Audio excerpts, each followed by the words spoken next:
Doctor గారు నమస్తే అండి. నమస్తే అండి. ఎస్ డాక్టర్ గారు, డాక్టర్ని మేము డాక్టర్ అమ్మ అని చాలా గౌరవంగా పిలుచుకుంటాము. అలాంటి డాక్టర్కే ఇప్పుడు ప్రొటెక్షన్ లేకుండా పోయింది. అది కూడా ఎక్కడో జరిగింది, బయట అంటే ఒక రకంగా ఉంటుంది కానీ హాస్పిటల్లోనే. కోల్కతాలో జరిగిన ఈ సంఘటన గురించి ఏం చెప్తారు డాక్టర్ గారు? సో ఇది చాలా డిస్టర్బింగ్ ఈవెంట్ అండి. మేము చూస్తున్నారు మీరు 2-3 డేస్ నుంచి ఆల్ ఓవర్ ఇండియా డాక్టర్స్ కూడా ఎంతో ప్రొటెస్ట్ చేస్తున్నారు. బట్ నన్ను అడిగితే ఇది ఒక డాక్టర్ అని కాదండి. ఇప్పుడు చూసినట్టుగా మాక్సిమం దీనికి రియాక్ట్ అవుతుంది ఓన్లీ డాక్టర్స్. కానీ ఒక నార్మల్ అమ్మాయి లాగా ఆలోచించండి. ఆ అమ్మాయి 36 అవర్స్ డ్యూటీ చేసుకుంటూ తన మెడికల్ కాలేజ్ లో ఆ రోజు నైట్ రౌండ్స్ చేసుకొని జస్ట్ వెళ్ళి ఆ సెమినార్ హాల్లో 2:00 కి అమ్మాయికి తినడానికి టైం దొరికింది. 2:00 తినేసి కొంచెం రెస్ట్ తీసుకుందామని చెప్పి ఆ సెమినార్ హాల్కి వెళ్ళింది. అండ్ సెమినార్ హాల్ కి ఎందుకు వెళ్ళింది అని చాలా మంది అడుగుతున్నారండి. మీకు అందరికి తెలియని విషయం ఏంటంటే, మెడికల్ కాలేజెస్ లో ఎస్పెషల్లీ గవర్నమెంట్ మెడికల్ కాలేజెస్ లో ఫీమేల్ డాక్టర్స్ కి డ్యూటీ రూమ్స్ అవన్నీ సరిగ్గా ఉండవు. మాక్సిమం ఉంటే ఒక రూమ్ లో మామూలుగా ఏ మెడికల్ కాలేజ్ లో ఒక రూమ్ లో ఒక 4 బెడ్స్ ఉన్నా అదే టైంలో డ్యూటీలో ఒక 10 మంది ఫీమేల్ డాక్టర్స్ దాకా ఉంటారు. సో అలాంటి టైంలో ఒక 4 మెంబర్స్ ఉన్న మిగతా వాళ్ళు సెమినార్ రూమ్స్ డిపార్ట్మెంట్ లో ప్రతి డిపార్ట్మెంట్ కి ఒక సెపరేట్ రూమ్ ఉంటుందండి. అంటే అది పేషెంట్ ఎగ్జామినేషన్ కోసము అలా కొన్ని రూమ్స్ ఉంటాయి. సో అలాంటి రూమ్స్ యాక్సెస్ కానీ డాక్టర్స్ దగ్గరకు ఉన్నప్పుడు వాళ్ళు ఇంటర్న్స్ గా, అంటే ఈ టైంలో నేను ఈ టైం వరకు నేను మేల్కొని ఉంటాను, నేను వార్డ్ చూసుకుంటాను, ఒక 1 hour 2 hours నువ్వు పడుకో, ఈ టైం చూసుకుంటాను, వాళ్ళు డివైడ్ చేసుకుని ఆ రూమ్ లాక్ వేసుకొని అలా ఉంటారు. సెమినార్ హాల్ కాబట్టి ప్రాబబ్లీ లాక్ వేసుకునే యాక్సెస్ తనకు ఉండదు. బట్ ఇప్పుడు తన ఓన్ కాలేజ్ లో తను సెమినార్ హాల్లో కాసేపు రెస్ట్ తీసుకోవడంలో ఏముంటుంది అని ధైర్యంగా వెళ్ళి ఉంటది పాపం మా అమ్మాయి.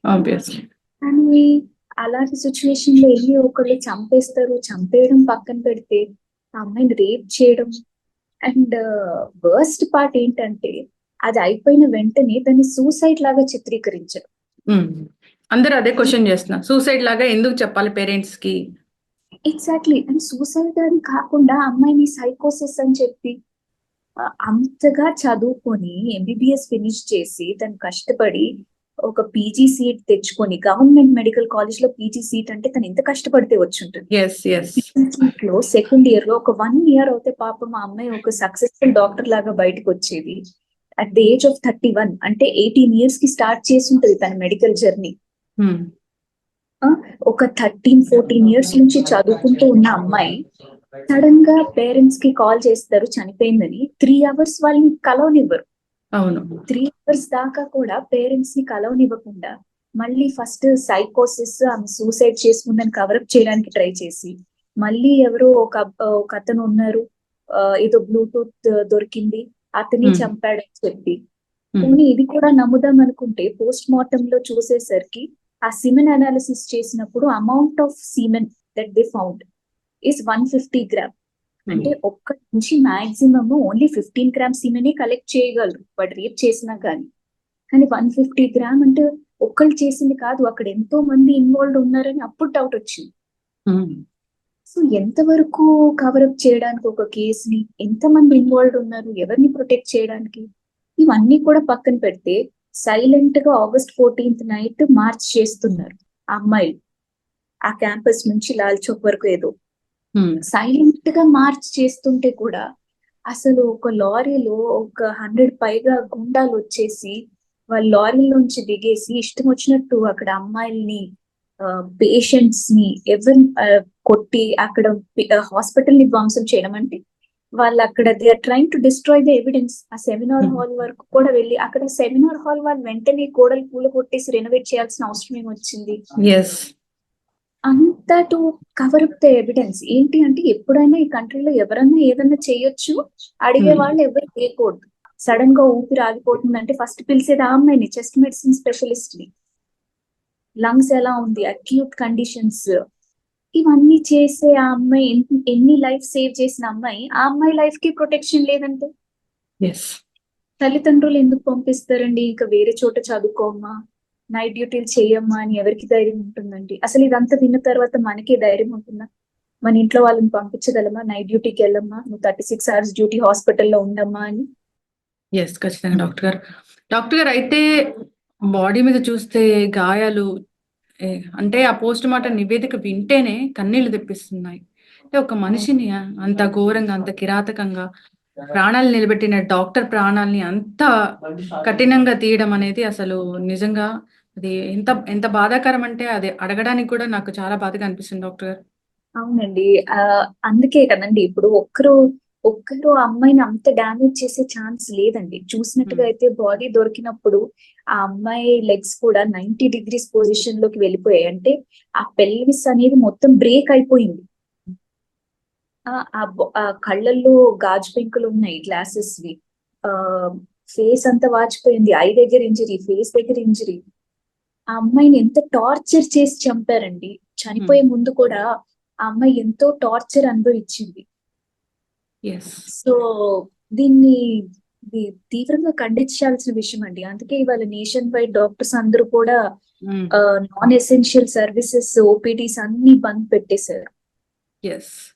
ఖచ్చితమైన జస్టిస్ అంటే ఏముంటుంది డాక్టర్ గారు? ఫస్ట్ కల్ప్రిట్ ఎవరో తెలియాలండి ఒకటి. అండ్ తెలిసి మనకి ఎవిడెన్స్ ఫస్ట్ సిబిఐ తీసుకొని సరిగ్గా ఎవిడెన్స్ ప్రూవ్ చేసి వాళ్ళని హ్యాంగే చేయాలండి. దీనికి వాళ్ళకి డైరెక్ట్ హ్యాంగింగ్ తప్ప వేరే ఏ పనిష్మెంట్ ఇచ్చినా తప్పే. వాళ్ళని కూర్చోపెట్టి జైల్లో పెట్టడం అనేది అబ్సల్యూట్ రబ్బిష్. ఎందుకంటే ఇంకొకసారి ఇలాంటివి చేయాలంటే జనాలు భయపడాలి, భయం లేకుండా పోతుంది. వేరే కంట్రీస్ లో ఎంత స్ట్రిక్ట్ గా ఉంటాయండి రూల్స్. రేప్ చేసినప్పటికీ ఏకంగా తలలు తీసేయడం అలా ఉంటాయి. ఇలాంటి స్ట్రిక్ట్ లాస్ మన కంట్రీలోకి రావాలి. ఇవన్నీ పక్కన పెడితే ఒక ఆడపిల్లకి వర్క్ ప్లేస్ లో ప్రొటెక్షన్ అనేది ఉండాలి. పేరెంట్స్ ధైర్యంగా అమ్మాయిని చదివించి బయటికి పంపించి వర్క్ చేయమ్మా అంటే ప్రొటెక్షన్ లేనప్పుడు ఇదంతా అనవసరం కదండి. ఎస్ డాక్టర్ గారు. సో అదా అంటే 24/7 వైద్య సేవలు అందుతానే ఉంటాయి అక్కడ. సో మిగతా డాక్టర్స్ కూడా ఉండుంటారు.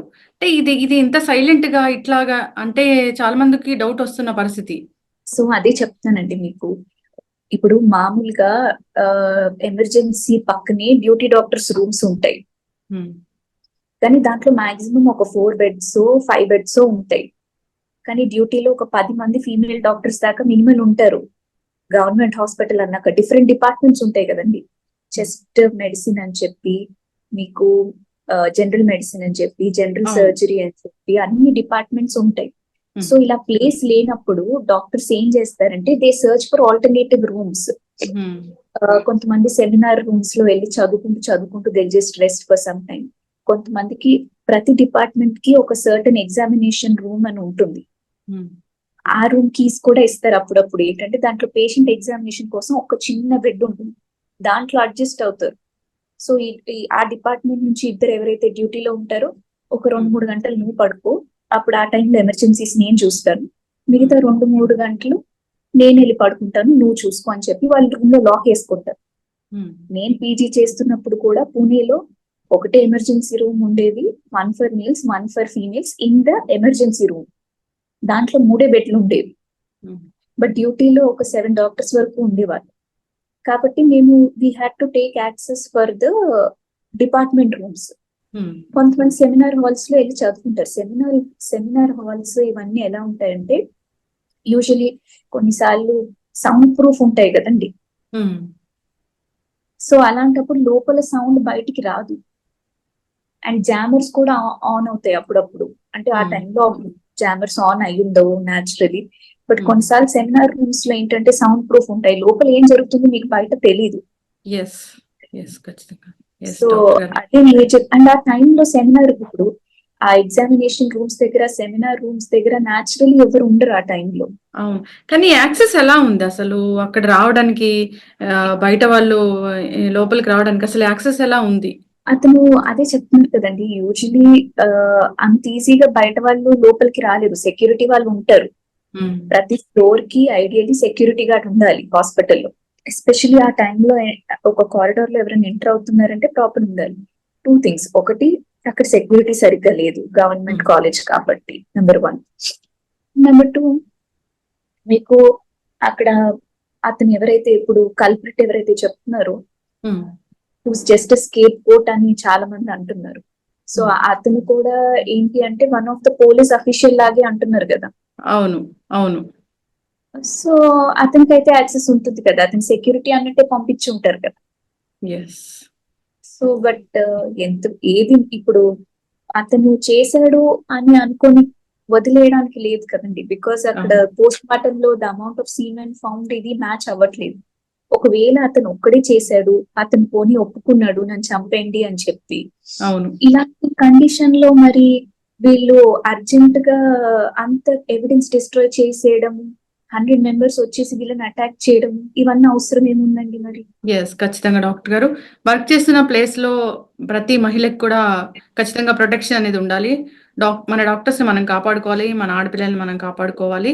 సో దీని తర్వాత జస్టిస్ అనేది ఖచ్చితంగా జరగాలని కోరుకుందాం డాక్టర్ గారు. సో అందరూ హ్యాపీగా వర్క్ చేసుకునే ఎన్విరాన్మెంట్ కల్పించాలని కోరుకుందాం. ధన్యవాదాలు. Thank you.